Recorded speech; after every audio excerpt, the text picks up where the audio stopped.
We need to talk about taxes, and honestly my first big recommendation with taxes, and probably the most important thing, is to hire a tax professional, especially as an Amazon seller or reseller. If you've done like even a decent volume of sales, and by decent volume I mean like in the thousands, like even 1,000, that can be a lot to have to deal with, depending on who you are. I just finished up doing my tax return and ended up getting a lot more back just from this one thing. But even if you do hire someone to do your taxes for you, you're obviously going to need to come to them with a lot of information, and as an Amazon seller, I want to show you where to grab that from Seller Central real fast, as well as some things to think through that you might not already think through. But the main reason I would recommend getting a tax professional to help you and not just doing it yourself is because of the way that they'll help you think through things that you might not put on your tax return otherwise. For instance, I think a lot about taxes because I'm a nerd. I think a lot about numbers, and I was even forgetting some deductions that I had and some credits that I had because we didn't make a lot of money last year because we were able to write off so much. And just by working with a tax pro, instead of paying about $400 to $500 in taxes this year, I ended up getting a refund for everything that my wife put in from her full and part-time jobs over this past year because of a tax credit that I didn't even think about by putting money into a Roth IRA. So with that out of the way, let's go into Seller Central so I can show you what reports to pull and what to look at on those reports to file your taxes. And if you have any questions that I can answer, I'll do it down in the comments, but I'm not a tax pro by any means. I just want to give you the help with what I know and what my opinions are on these things. Sorry for blowing everyone's ears out with this microphone a couple videos back. I did not check the levels before I started recording. So I think I fixed the deal with the microphone. Let's hope it's not too loud, but I'm going to dive real quick right over into Seller Central. And once you get on the page, at the very top, you'll have all of these things right here. You can just go over here into reports, tax document library, and that's where you'll find the first main report that you want to look at. One thing really important to know though is that that's not necessarily going to include any information if you haven't had, I think it's $20,000 of sales or 100 transactions. Let me look it up real quick. 1099K threshold. Looks like it is at least $20,000 worth of payments and at least 200 transactions. Okay, so it's both. So if it is the case that like on eBay or Amazon or PayPal, you have met all three of those thresholds, they're going to send that to you in your email. I pulled that up. It just looked like, yeah, Amazon available now, important tax document from your Amazon seller account. It says your 1099K is ready for download. Follow these quick steps. Log in, select reports tab, select tax document library, select the year, and then download it. And then it tells you why it needed to send this to you, if it did need to send it to you. But that's not the only important form from that page that you're going to want to look at, especially if you're looking at sales and you want to be able to write everything off, because we'll go over what that form shows. So back over here in tax document library, we can see that I have 1099K from 2020 and 2021 because I met the threshold both years, and we'll download this PDF. Obviously, I already did all this because I already filed all my taxes, but this is how you do it, and you do have until April 21st, I believe, to file your taxes for the year. Just kidding. April 18th is the deadline, so you have just about another month and 10 days to do that. On this downloaded form, there is so much of my own personal information, so I'm going to try to see if they have a general 1099K from Amazon that I can look at. Actually, it looks like I won't have to redact too much because we'll actually just go into the second page. The first page of it, I think I have a general example that I can show you. Essentially, it'll have the filer's name, which is going to, I'm pretty sure, be Amazon, and then, yeah, payee's name, which is me, all of your information, and then they'll have totals for January through December. And then the second page, I don't think it's on here. I'll show you what my second page is. Down here, we'll show you the totals for the year. So you'll see January, February, March, April, all the way down to the grand total. You'll have product sales plus shipping credits plus gift wrap credits minus promotional rebates plus sales tax collected plus PYOP, which I'm not sure what that is. I don't have any of that, equals unadjusted gross sales. And this is unadjusted gross sales, obviously, because there hasn't been anything to change that. Also, I thought my computer was charging. I totally forgot to turn on my inverter.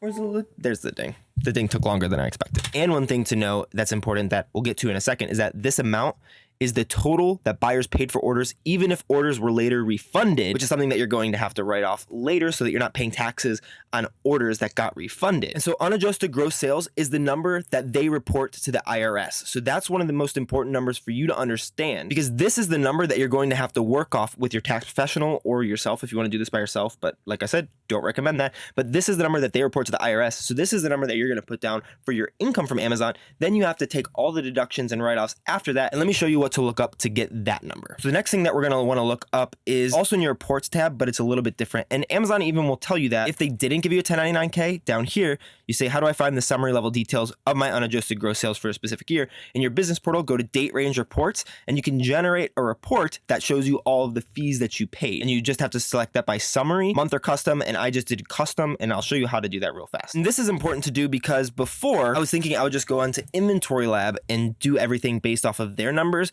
But if we go into Inventory Lab real quick, we'll see that there's a difference between Amazon's numbers and Inventory Lab's numbers. I've talked about why that might be in previous videos, but we're just going to go over here to profit and loss, go over to yearly for 2021 and look at the totals, and we see that total is $94,846.21. But if we break that income category down, we'll see that the unadjusted gets closer to that 99,000 number, because remember, unadjusted gross sales doesn't include refunds. So if we add back in this 3,600, then we're at 99,729, which is much closer, but a couple $100 off.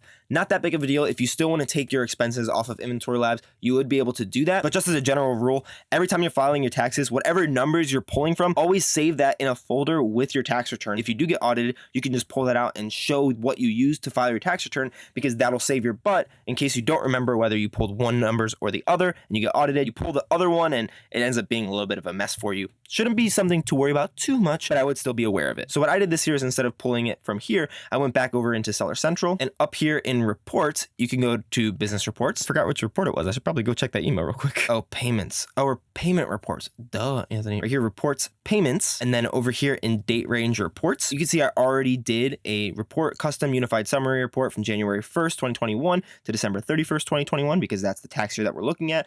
I requested it right before I filed my taxes, and I could download it right here. But if you need to do this, you can generate a new report, account type all, or you can do standard orders. I just did all because I think this would include every type of order, which is important. You can do a transaction. I did a summary level report from not the month February 2022, but instead custom. I did the first, you already saw what I did. It was January 1st to December 31st. It does take a couple minutes for that to generate, but once it does generate, there's a lot of important information. You'll be able to see all the Amazon fees that you paid. You'll be able to take all of your refunds. You'll be able to write off essentially all the fees that you paid directly to Amazon until it gets down to what they paid you out, which is essentially like your net profit after Amazon takes all their fees. I call that more of a gross profit, but that number that they paid you out is when you want to work down to, because that's the actual money that went into your bank account, and that's where you paid yourself, paid for any expenses in the business that weren't directly on Amazon. And that's probably the number you're more familiar with. So make sure that you get down to that number using this report down here, so that you're not paying taxes on things that you paid fees to Amazon for, because you don't need to pay taxes on that money. It's a write-off. But like I said, from all of that, you should make sure that you're taking it to a tax professional to work with, especially if you have a decent amount of sales.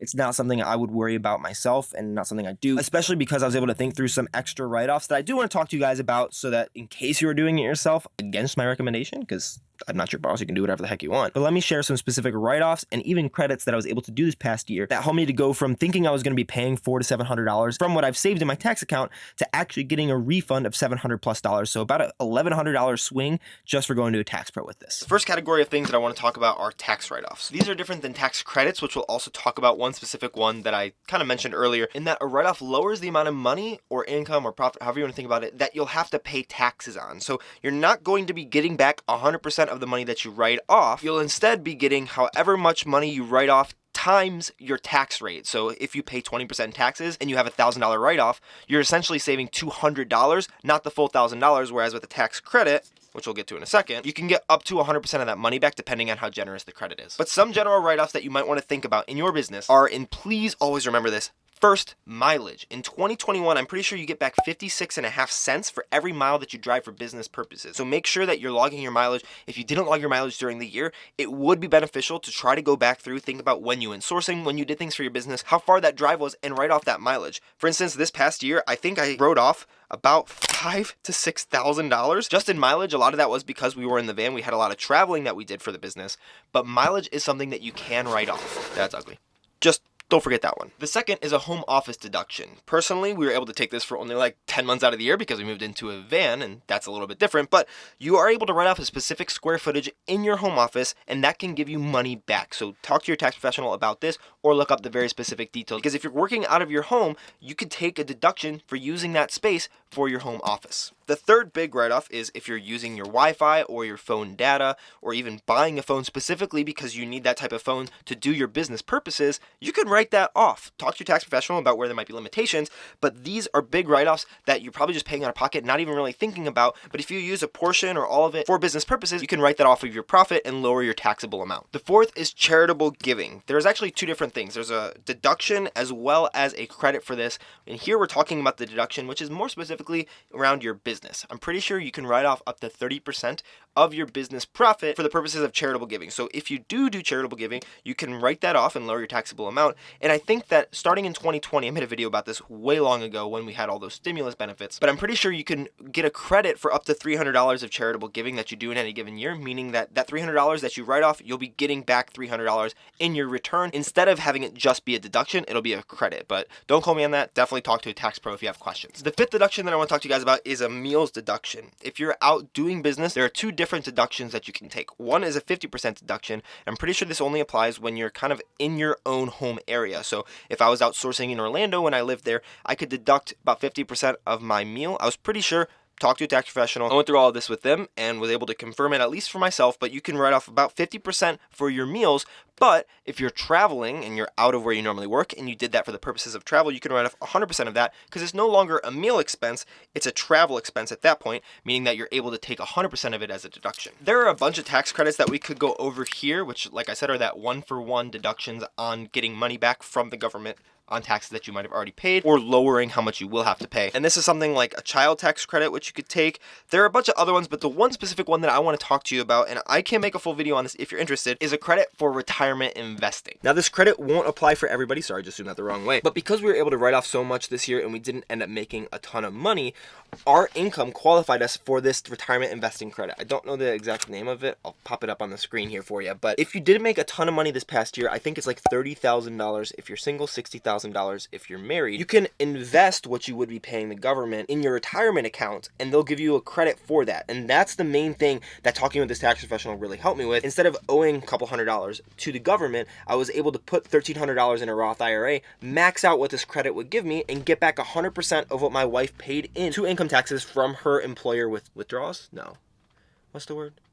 Withholding. So like I said, if you're interested in that video, let me know and I can go over that credit more specifically, especially because you're able to contribute to last year's retirement account up until tax day, April 18th, which is what literally I just did in order to make sure that I got this credit. If you're interested more about how to be the best at taxes all around in your business, watch this video about how to get your resale certificate for Amazon and how to use it, what that all entails. I'll see you there. Peace.